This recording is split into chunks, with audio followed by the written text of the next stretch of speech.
Chris Cuomo here. Welcome to News Nation. Happy Friday. This is where right and left can come and try to be reasonable. And that means not falling for anything but verifiable facts. For example, I want to be clear about something, okay? I don't speak for my brother. I love my brother just like you love yours. And I certainly don't have anything to do with his campaign. But be very clear, no matter what is being suggested on Twitter, my brother has no interest in the false notions about the mayoral ballots and voting conspiracies, okay? I'm not being specific because the nonsense doesn't deserve the attention. My brother ran his race. The other guy won. That's that, okay? So anything you read has nothing to do with him, even if it says it does. It's a lie, okay? Also, I don't believe the idea that an Orthodox Jew painted a swastika at that Jewish school and they can prove it with these pictures. It looks more like a costume than confirmation of anything to me. These are not verifiable facts, okay? And it's so obvious who wants you to believe this, okay? Please see that these fringe actors are just that. They're acting. This has become political hate porn, okay? It's advanced almost exclusively in the zero accountability realm of social media, where division equals dollars. If I tried to run with this tonight, even if I posed it as a question, the president, Mike Court, would go nuts if we were doing that. Where'd you get that? Why do you think this is that? I mean, look, the mainstream media has absolutely not fulfilled its mandate the way that it could. I get why people would be upset. I've been in it a long time. I've seen people do it well. I've seen people not do it well. I've seen the pressure of news and business, I get it. But to use that as an excuse to do things that are so much worse, flagrantly, obviously, and say that you're better is killing us. And this is the proof. Conspiracies and countenancing, a claim of any kind of proof that would never be allowed anywhere that you can get sued or regulated. And our poison political parties are no better. They've caught on that this works. Hence, where we are right now, the longest shutdown ever. And over what? Over what? Now there are competing bills to change the pay rules for Congress. That's not, first of all, I don't even know that you can do it. Second, that's not what it is. Make shutdowns illegal. Okay? They've never achieved anything. And there is no sign that this one will be the exception. The shutdown as a tool is a stunt. Okay? Just like not funding SNAP and trying to blame the Democrats. I mean, Trump told you that's what he's doing. This is on the administration. This is an absolute fact. Okay, the administration knows it. They know they can use the reserve because they've done it before. And the agency said they could. And the GAO said they could. The judge in this case now is insisting they do it, and still they fight on. Why? Because they believe causing poor people pain will pressure the Democrats. How are you okay with that? You want food stamps to be less. Okay. But why punish the people? Oh, because they're all lazy. Are you serious? Do any research. This is about the advantage of animus against the other side, of how angry you can be at the other side so that whatever your side does is fine by comparison. Look, when I said earlier, what is this shutdown about? Nominally, it's about the good fight. All right? Health insurance is out of control. The Democrats are right to want to fight about it, but I believe they picked the wrong tactic. And I also believe that, they're a little guilty of playing to what's wrong instead of how to make it right. Bernie Sanders said today, Mr. President, here's a deal for you. His deal is, we'll end the shutdown when you do something about health care. That's a deal? You don't have any ideas on how to fix it? No, because that's not what gets you the following. That's not what gets you the wattage. It's just bitching about the problem. And Bernie Sanders is right about the problem. He just doesn't have a solution. And that's okay, but that's also proof of why we're so stuck, right? So what is the Democrat alternative? Well, they want the subsidies, but the ACA needs a lot more than just these subsidies back in place, right? You know that, right? All of us do. And if you have private insurance like the 160 million like us and get it through a union, our prices are out of control. And look, just take a look at the industry for a second, right? The stocks of the major healthcare companies are up over 200% in the last decade, but nothing ever gets more affordable. Only in the last year, as people are starting to demand action, and there's some question of what kind of government payouts there'll be, and if there's going to be some new set of controls on these people, like every other country. So the stocks have slowed down a little bit. Oh, really? And bingo, then our rates increase. And they go, the companies, oh, times are tough, margins are tight. Oh, is that why the average CEO pay was $20 million? One of the highest paid industries? 226 times the median employee pay? Because times are so frickin' tough? And the industry employs over 10% of us now. The reason we pay more than other capitalistic countries, even if they're democratic socialist, all right, I'm saying like non-purely single payer. It's not as simple as single payer or not run by the government or having private aspects. It's because in these other countries, the system is set up to not allow most of the price control to be in the hands of the companies. Most other countries don't just have higher taxes, but they put caps on what things can cost. Here oh no, that's anti-capitalistic. But you set up a system that allows the people at the top to get away with things that nobody else can and benefit in a way nobody else can. That's not capitalism. They're rules. You pick winners and losers. Anyone paying attention knows the ACA needs not just these subsidies, real fixes, as does the system that's covering less and less and costing more and more. But our politics is about who to blame for it. There aren't even competing proposals. I can't even tell you what the two sides want. The right blames the ACA, they want to repeal it. They've never had a better idea. They don't even offer you one. And they refuse to work with Democrats on the existing system. What does that tell you? Trump had concepts of a plan. He hasn't said a word about them since the election. You don't think that's weird? Don't get caught playing their game. We have to change the game. So now the latest play with the shutdown is a new type of pain as we near one of the biggest travel holidays. Are shutdown stunts expanding to aviation? Question mark. I don't know. That's why I'm doing the segment. Air traffic controllers were among the early victims, right? And people were worried. They're not getting paid. You met Jack Criss at the town hall. He's on tonight to give you some perspective on this. And now more and more flights are being canceled. We're told by the Secretary, Duffy, who won't come on my show, that it's about safety. Is it, or is it a stunt? Okay, let's talk about it. I got two great people whom I trust to help me understand this better. Jack Criss, who is an air traffic controller, and former New Hampshire Governor Chris Sununu, who is now president and CEO of Airlines For America. So he understands. Both of you, nice to be here. Chris, you haven't met Jack before. Great guy. We had him on the town hall. It was a big moment for us. Oh, look at me and Chris. Matchy, matchy. Very nice. So, Jack, let me ask you something. When you hear about that they need to cut more and more flights because of safety, because more and more people like you aren't showing up for work because you're working second jobs because you're not getting paid. Have you seen that where you are? Do you think that's what this is about? Or do you think this is a stunt just to create more pressure from the shutdown? No, I think Secretary Duffy is trying to be proactive and get ahead of things rather than being reactive and letting things accumulate to a point of a safety concern. So I do tip my hat off to him for looking ahead and being proactive. So I thought that was a smart move. But, I don't deal in politics. I'm an air traffic controller. I deal in safety. So it doesn't matter if we have 25 aircraft in our airspace or 2 aircraft. We're going to bring our A game in order to make sure the flying public is safe. So that's all we care about in air traffic. But if a quick bounce question to you, Jack. Yeah. And then I want to hear what you have to say. But so I just want to be clear.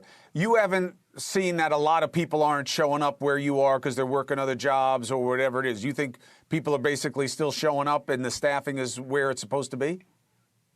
Sick leave is up just a tad, just because people are probably managing anxiety. I took a little time off because I was managing anxiety, but people aren't taking grossly more sick leave than not because they love what they do. They want to be there. They want to provide this service to the flying public. Now, what'd you want to say, Jack? You had something you wanted to weigh in on. I absolutely do. I just want to say that we're not political pawns. And I also want to say that we also aren't the only federal employees that are struggling right now. The tension is growing, and it's not exponential, but it's on the daily. Anticipation of getting paid is a big deal. We have brand new people in this agency that do not have the financial leverage to float the bills. A young man talked to me today and said he wanted to go to school in December, and he's unable to enroll because he doesn't have the money. The political gamesmanship is actually causing real life pain on real people, and it's a very, very bad look on these great United States. Pain to everybody except the people causing it, right? So, Chris, thank you for listening. What's your take on what you hear from Jack and what you think is going on here? He's spot on. He's spot on. Look, this is all done in the name of safety. That's why we saw the delays happening. They were slowing the system down again because, it isn't. These guys are working their tails off, and they're working their tails off with extended overtime, and they're under a lot of anxiety. So they slow the system down to ensure the safety. And now, as the pressure builds, as we come into those holidays, what we saw last weekend was, a lot of pressure on Halloween night going into Saturday and Sunday. So what Secretary Duffy is saying, look, we're going to mandate, the government's going to mandate 4% of cancellations this weekend, rolling up to 10% of cancellations by next Friday to do just what Jack said, to kind of preventively take pressure off of the system, take more blips, if you will, off of the screens for these controllers that are working their tails off. So the system is safe. People should know that. They should know that when they're going and flying, no airline pilots getting in a plane and flying a plane if they thought it was unsafe. That's not the case at all. They're being very preventative to ensure that safety. But these guys are pawns, right? And as Jack mentioned, it's not just the air traffic controllers. You got TSA agents. These guys are making $30,000, $40,000 a year. They're living paycheck to paycheck. They're showing up. God bless them. And every time you walk through a TSA line, you should thank every single one of those folks for what they're doing. And yes, we see some sick time here and there, but just as Jack said, a lot of it's because of stress. It isn't just one sector. You don't see mass call-outs per se. We watch the numbers daily, and you see it kind of blips all over the place, right? So you're not sure where it's going to pop up. You have better days and worse days, but the consistency of those worse days where the delays are getting longer, the pressures are getting higher. It's one thing to ask these folks to do this for 2 or 3 weeks, but now we're going on 5, 6, maybe even 7 or 8 weeks to keep asking them to do this under these high stress for the political gamesmanship, as you pointed out at the top of the show. It's absolutely irresponsible. And I don't care what party you're from. I don't care what the bill looks like. Whatever the next bill is, vote for that one. Because that's your job, right? You've made your political points. I'm with you. Neither of you have gone very far in it, but you got to vote for the next bill, whatever it is. I'm with you, but you were also a governor, and that's why you don't think about it as a legislator. You think about somebody who's going to be accountable for it, and these guys aren't. That's why they're not thinking the same way you are. But, Jack, you're not a politician, but I want you to judge this political analysis that I'm going to ask Chris to do right now. The reason we tee this up is because Duffy says it is about them dropping off. Now, I'm not trying to get you to go against Duffy. It's a different point.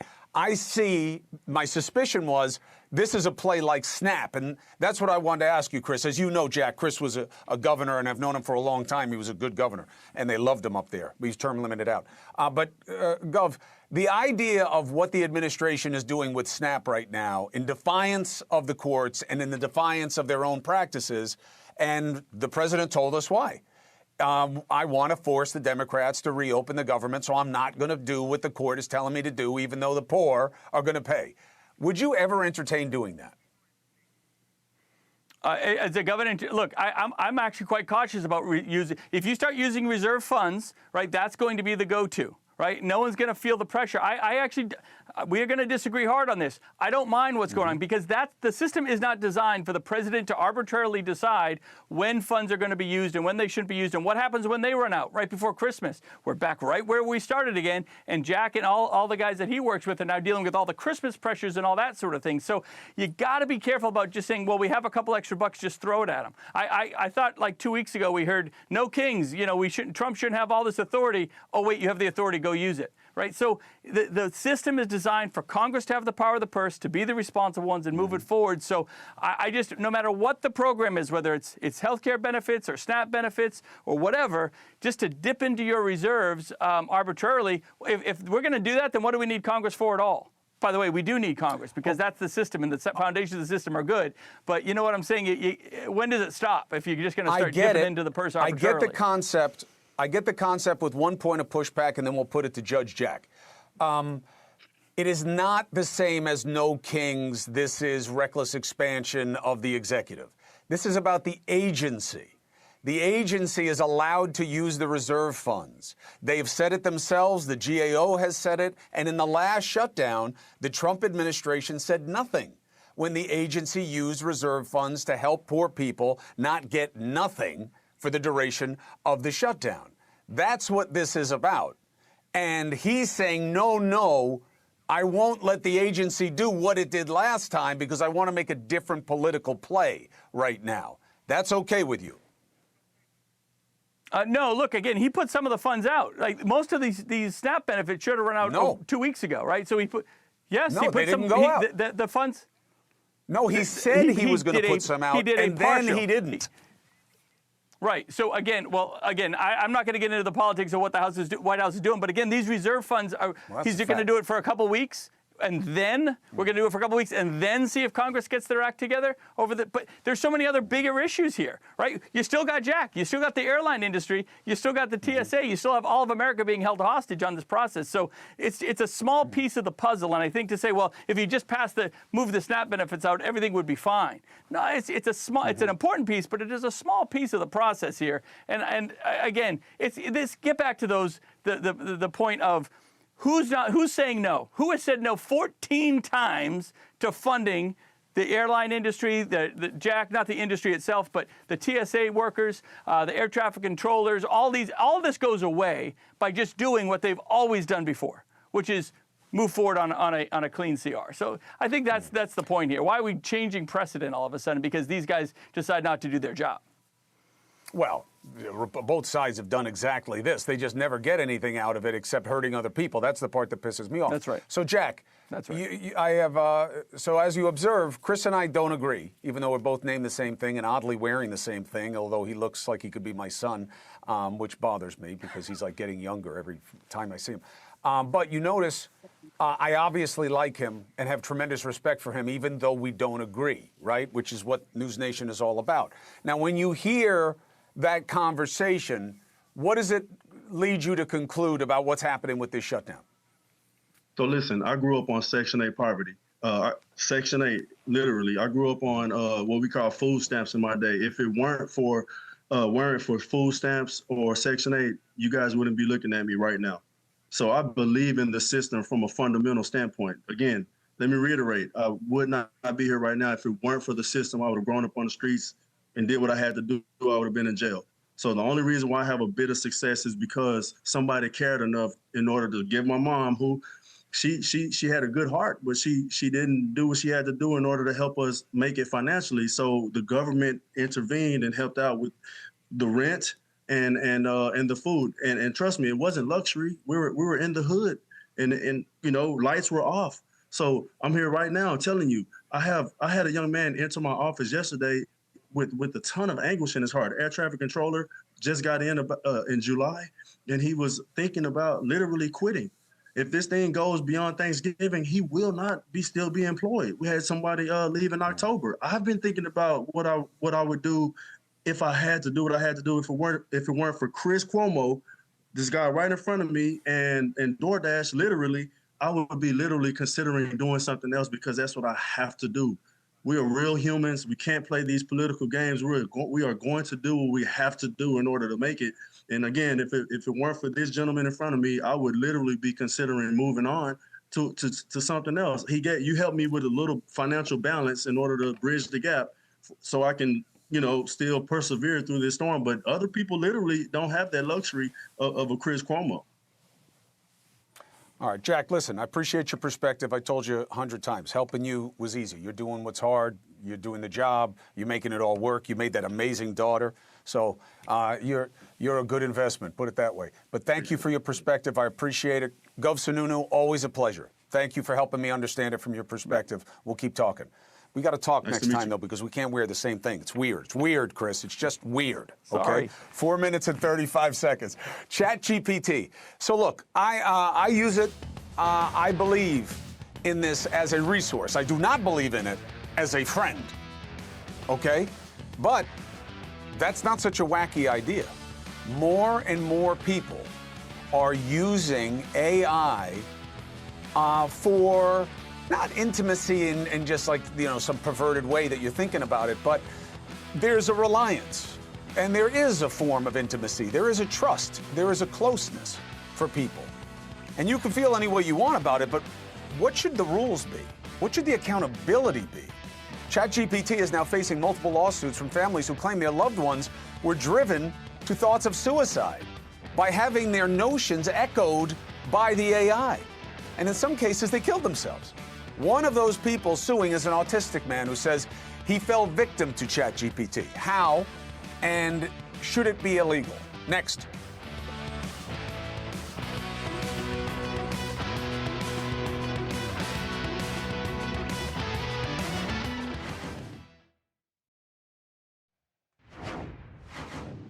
ChatGPT has a growing list of attributes and applications. I think it's a valuable research tool when used the right way.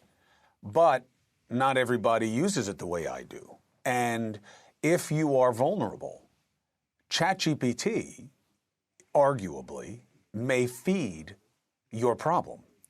It can be almost, says a new set of lawsuits, like handing someone who wants to hurt themselves a loaded weapon. Yesterday, 7 lawsuits were filed on behalf of 6 different people, 6 adults, 1 teen, each and all alleging, among other things, wrongful death, assisted suicide, and negligence. In one of the cases, a 30-year-old autistic man, but hopefully you're sophisticated now to know that that is a very broad term, okay? And the man you're about to meet, Jake Irwin, is high functioning and is very aware of what's going on and processing, okay? Now, his family says before this, yes, he's on the spectrum, but he didn't have any mental health issues until his interaction with ChatGPT. Then came these manic episodes and delusions of what he was capable of. Jake eventually suffered suicidal ideation, had 4 stays in 3 different hospitals, and lost his job, and he had had no experiences like that before, okay? Now I have Jake and his mother, Dawn Gajdosik, and their attorney, Meetali Jain, who is counsel for all 7 lawsuits. Different people, same counsel. Each and all, thank you very much. Meetali, of course, counsel to counsel, you want to jump in, that's fine, but let me get the narrative, and then we'll talk about the finer points. Jake, thank you for joining me, brother. I appreciate this. I know this isn't the conversation that you want to be having all the time, but it's important for people to understand. So let's jump a couple of steps ahead, all right? People are going to hear your story and say, this is nuts. I would never let AI tell me how to feel about myself or anything like that. What don't people understand, Jake, about what happened in your situation? Yeah, what happened in my situation, it was very much a slow descent into basically the mania, that, so to speak. And as a vulnerable individual, there are certain things that it basically pries into you perfectly. It has something known as the memory feature, which allows it to memorize what works for you and what makes you tick, so it can better manipulate you. So people would be surprised how vulnerable it can make people. So Dawn, Jake comes to you and says, hey, I was right. I can bend time. ChatGPT tells me that I have it right. The theory's right. I'm a genius. This is going to happen. And you thought like he was on drugs or something like that. How did you process it, and when did you realize that he couldn't get out of this loop, and why? I realized it when he was constantly on his phone, and we would ask him, show us this scientific evidence that it tested your theories. And he would instantly go to his phone, and I wasn't very familiar with ChatGPT, so I knew that he had some sort of a dependency on something on that phone. What it was at that point in time, I really didn't know. But he had, as you said, this euphoria about him that he normally didn't have. And he believed that he was going to be changing the world and saving lives and helping family members recover from strokes. And he was just a completely different person, and it was a very, very quick descent into mania. Jake, how bad did it get for you, and what helped you get better? It got to the point where I basically couldn't remember days on end. And, I know it's kind of corny and stuff, but I just remember the feeling that I had family who loved me waiting for me. And they were kind of like the path to get out of madness, so to speak. That's what got me through it was love, basically. And love of people. And Dawn, you had to watch your son start talking to like HVAC systems and stuff like they were people as he started to rely on technological things for feedback. That's correct. He, at one point in time when he was admitted to the hospital, he was convinced that he was actually told to leave the hospital because the staff and the patients there knew that his chat brother was speaking to him through cameras, through the HVAC systems, through all the electronic mechanisms, and they were terrified of his relationship that he had made with chat. And so he signed himself out against medical advice, believing that wholeheartedly.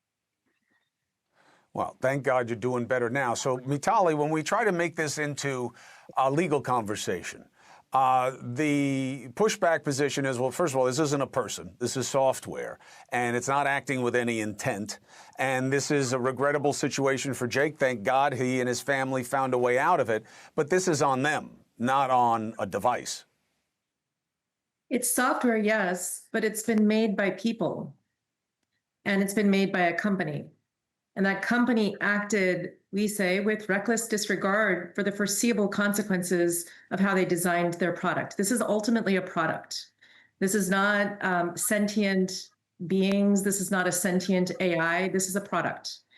And there was plenty of studies. There was literature about the foreseeable consequences of designing these products to be overly sycophantic or flattering of users, to be anthropomorphic, to have features that make them seem human-like or human mimicking, like adding I or I love you in certain cases. In another case, the chatbot said I love you to the consumer 61 times in the course of a conversation. Having memory stockpiles of, as Jake said, snapshots of what makes you tick so that it knows the vulnerabilities to seize upon. And ultimately, similar to what we've seen with other technology, trying to optimize for engagement, keeping eyeballs online, anything it can do to extend the duration of those conversations, it will do. And so these are LLMs that they function perhaps in ways that their developers don't fully understand, but they are products that are designed by people and companies with large market caps, I might add. Oh, that's for sure. I mean, the tech pros, not only are they what's powering, right? It's like basically 7 companies are powering 40% of the S&P 500, and they have tremendous leverage with government. And we'll see how that plays out in your litigations. Here at News Nation, certainly on my show, we will follow it through to its duration.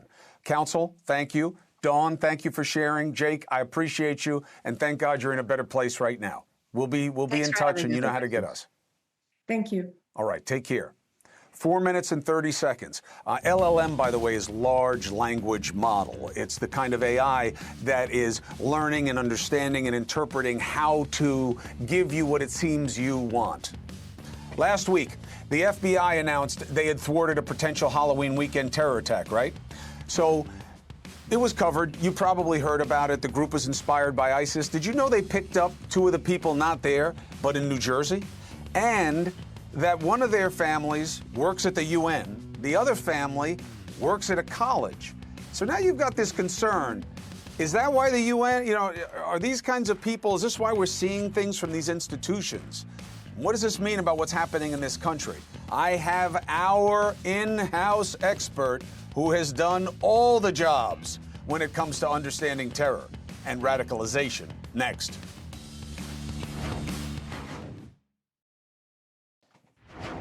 I've said it many times to you because it's a fact. The biggest threat is domestic terror. That is our big national security risk here. It's our own getting radicalized. Now, sometimes it's with the help of inimical outside forces like extreme Islamists. Last week, the FBI announced it had thwarted a Halloween weekend terror attack in Michigan by people they believed to be inspired by ISIS. We've now learned two of them were just teenagers, right? 19-year-old boys from a wealthy suburb in New Jersey. One of them have a family member who works at the UN. The other one is a professor at a big university. Both attended the same high school and were known in the community as good kids, okay? And again, one is the son of a well-known Iranian poet and professor, and the other one is the son of a woman who works at the UN. So how does this fit into our understanding of the emerging threat? What makes it special? All right. Former FBI Special Agent Tracy Walder spent years on the hunt for Osama bin Laden, understands radicalization abroad and home very well. It's good to see you. Thank you for joining us, my friend. What do you see in this situation that is worthy of note? Well, thank you so much for having me, Chris. A few things to your point, where their parents worked, obviously, is definitely of concern from a national security standpoint to me.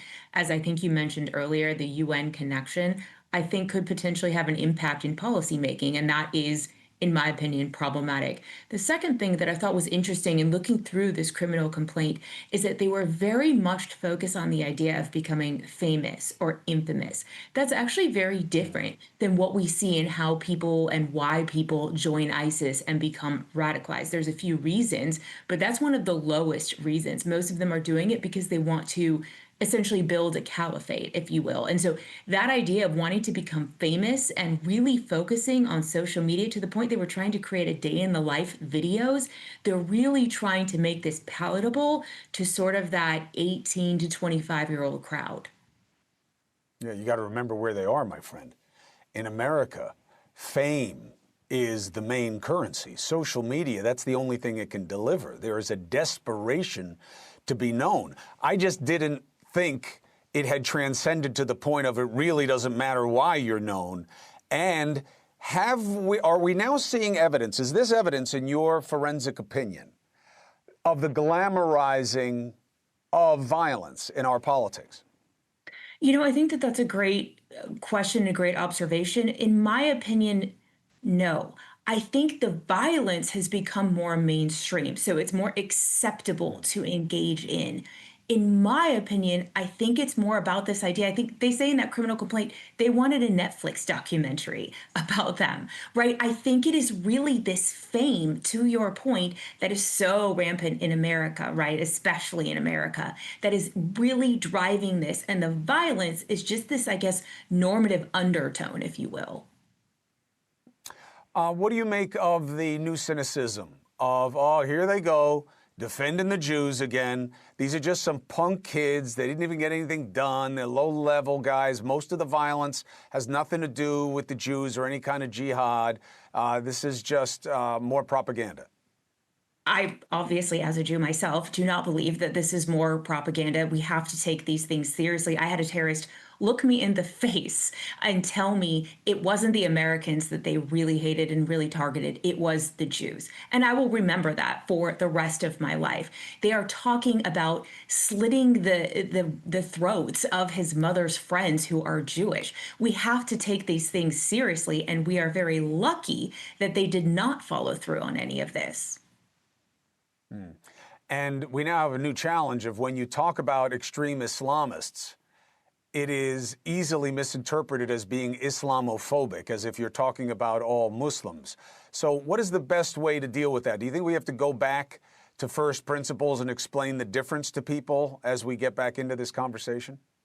I think we have to explain the difference, but how I even explain it to people in general is the unfortunate thing is a lot of faiths, quite frankly, have their branches that are not in line with that faith, right? Have these very small minority groups. And that's what this group is. This is not mainstream Islam. These are not mainstream Muslims. They have taken the faith and they have perverted it, in my opinion. And the thing is Christians have this, Jews have this. Every faith has this. And unfortunately, this is what is happening in this faith, and it is not the majority of it. Tracy, I appreciate you as always. I hate this story, but you got to cover it. We got to talk about it. Thank you very much. I appreciate you. Thank you. 4 minutes and 15 seconds, and I'll tell you why I hate it. Have you looked at what way too many people on social media are saying about these guys and how they feel about what they wanted to do? That's my problem. And they're not a bunch of stereotypical pro-jihadis, right? They look more like me than anything that you might be thinking. Up next, we talk a lot about the downfalls of social media. I think it's a huge problem in our politics. But it can be a place, particularly for young people who feel alone, to find company and acceptance. One of those people is 17-year-old Kaylee, who said she was bullied at her new school, had no friends, but social media helped. She joins me next. Important message.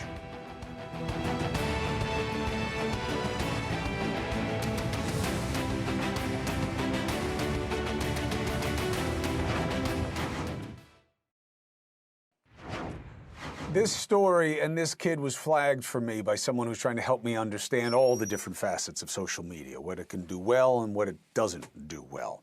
Her name is Kaylee, 17. Story was familiar for some of it. She was bullied. Girls suck, especially. High school, first couple of years, just horrible, horrible. And she had to move schools, and they weren't being nice to her, and some of them had already gotten into their friend group. And then there was this transition of her using social media to talk at first about being gluten-free, and then she started talking more about her life, and she actually developed community. And that community exploded when she shared something very specific. Take a watch. So homecoming season is upon us, which means everyone's doing the cute photo shoots and the group dinners and blah, blah, blah, blah, blah. And then there's me, with no friends, recycling a homecoming dress that I've been wearing since 9th grade. I thought I would try my one dress on here because you guys are like my friend group at this point. I will say, I'm glad I can be so open about having no friends here because I feel like a lot of you relate, and I'm sorry, but we can be each other's hype squad, you know? That connected because there's so much pain. There's so much disaffection. There's so many people afraid to say what they're feeling. And Kaylee took that chance. And now things have changed. Kaylee Bamfield joins us. Thank you so much for joining us and sharing your story, Kaylee. I appreciate it. Yeah, thank you. Did you have any idea that sharing the story about the bow on your homecoming dress and how you got bullied for it, did you think that that was going to impact people the way it did?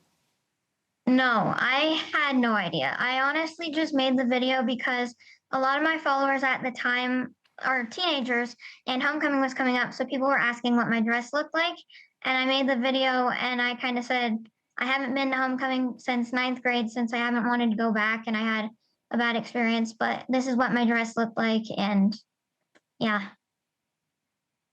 Well, now that you're a big shot influencer, have you had any chance to think about why you were being bullied? And now that you're hearing other people's stories and, you know, getting to be able to look back at the harder times for you, what do you understand now? I think that I'm not really sure why exactly I was bullied or why I have a hard time finding friends, but I will say I still don't have a huge friend group and I'm not popular by any means and I still get made fun of. And I have a small group of friends that I am very grateful for. And I think at the end of the day, I'm much more confident in myself now. And I would rather have a small group of friends than a bunch of fake ones. Well, that is very well said. Help me with two things. One, what is the line between teasing and bullying for you? Teasing is just more like those little comments in the hall, the one-off little, rude things that people say. But bullying is when they keep coming back over and over and over, and they won't stop to the point where they just exclude you and spread rumors and everything. And how do you deal, what's become better for you now that you have a community of your own making and shaping? How does that help? I think that through my social media page, I have connected with a lot of people that are going through the same thing, and that I'm shocked at how many people related to my story and being alone and being in the same boat, because it's not talked about a whole lot, and people don't talk about dealing with bullying in the moment a whole lot. They talk about like preventing it and stuff like that, but not a lot of people talk about dealing with it in the moment, or being alone, or like truly having no friends. And my platform, I've been able to connect with so many people. So many people have DM'd me and commented and told me that I've helped them find more confidence. And it's been really great knowing that I had that impact on a lot of people. I think it's great that you're helping them and putting yourself out there to do it. My producer just got in my ear and she said, you know, Khloe Kardashian reached out to her, you know, to Dusty. That's like royalty. You know, you had reached out. What does that mean to you that her or Bella Hadid reached out? I think it's pretty cool that my video reached so many people from so many different facets of life. I think because it's so relatable that it did.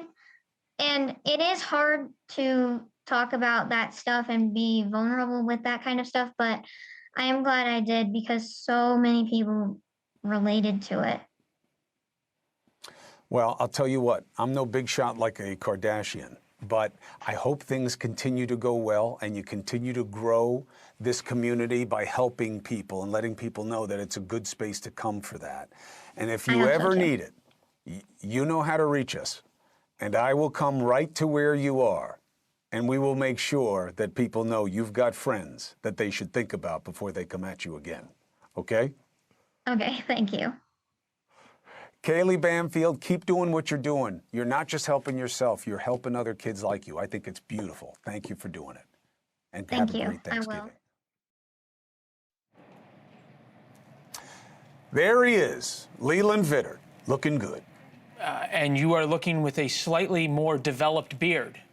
We wish you luck in the process. Yeah, there you go. All right. Well, we'll check in and see how the weekend went for you, my friend. Thank you for watching. Subscribe below and download our News Nation app right now on your phone, and you will get fact-based, unbiased news for all Americans.